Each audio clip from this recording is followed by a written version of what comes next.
land. Then, in 1882, Britain captured Egypt, and in 1889 it spread its expansive influence over Sudan.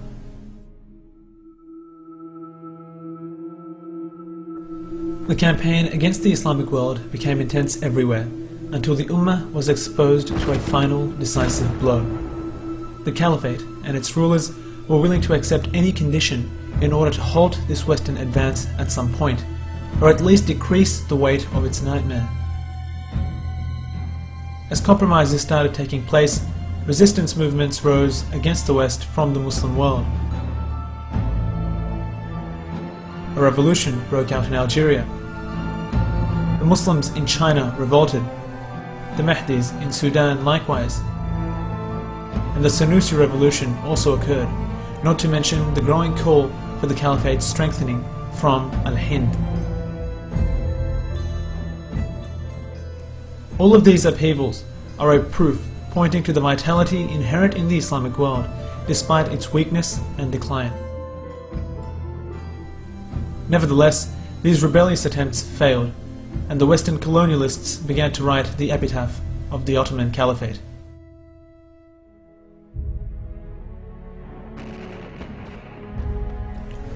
With the outbreak of World War I, the Islamic State made the fatal mistake of entering the war. Germany had convinced the Sultan to enter the war as an opportunity to reverse the Western occupation of parts of the Islamic State.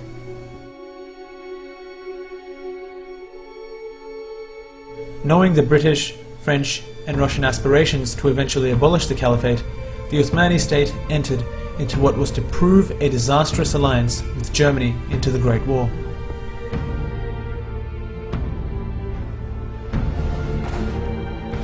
Of the defining moments of the war, which triggered a series of political events towards the abolishment of the Caliphate, was the rise of Mustafa Kemal.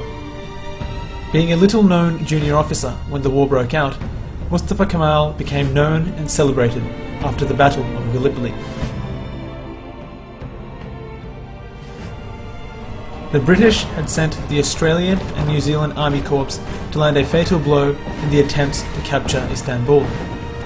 The battle went on for several months, with neither gaining an upper hand, when suddenly, in December 1915, the Allies withdrew in total secrecy.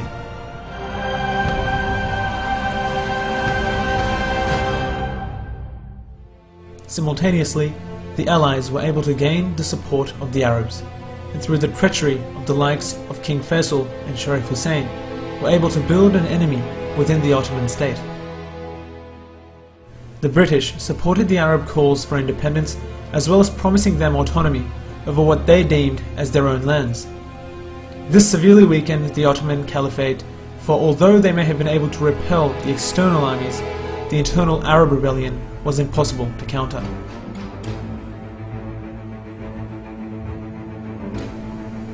Mustafa Kemal, with his newfound fame after the Battle of Gallipoli, began to suspiciously promote and work for the idea that the Ottoman Caliphate should withdraw from the war despite the victory at Gallipoli.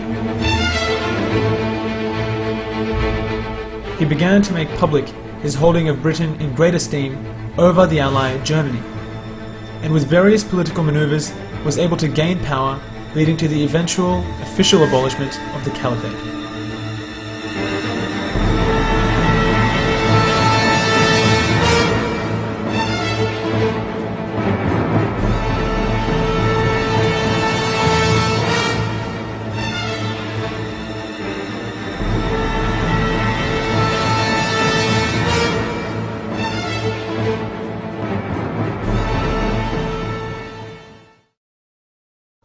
The destruction of the Caliphate, or the Khilafah, was of the most devastating events in Islamic history. The lands were divided, the Sharia made irrelevant, the Arabic language left unutilized, the call to prayer abandoned in places, the resources of the Muslims pillaged, and countless atrocities perpetrated against them.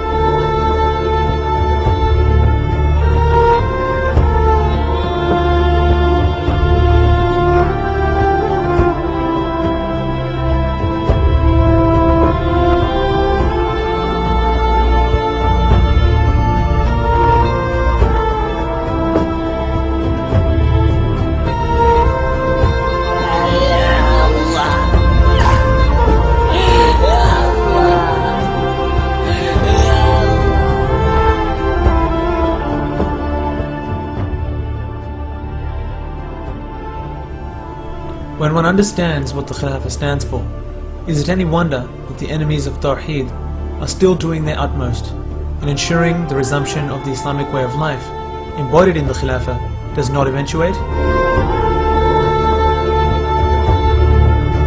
Is it any wonder that they spend trillions sending their armies halfway across the world to gain a foothold in the Muslim lands? Is it any wonder that they spend billions on intelligence? Is it any wonder that plots are hatched to create division between Muslims themselves?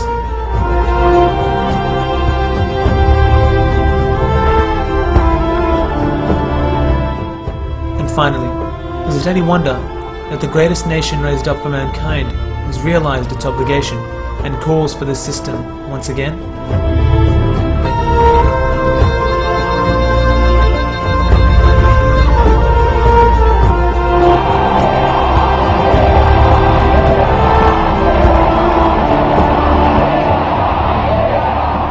Truly, the return of the Khilafah is only a matter of time.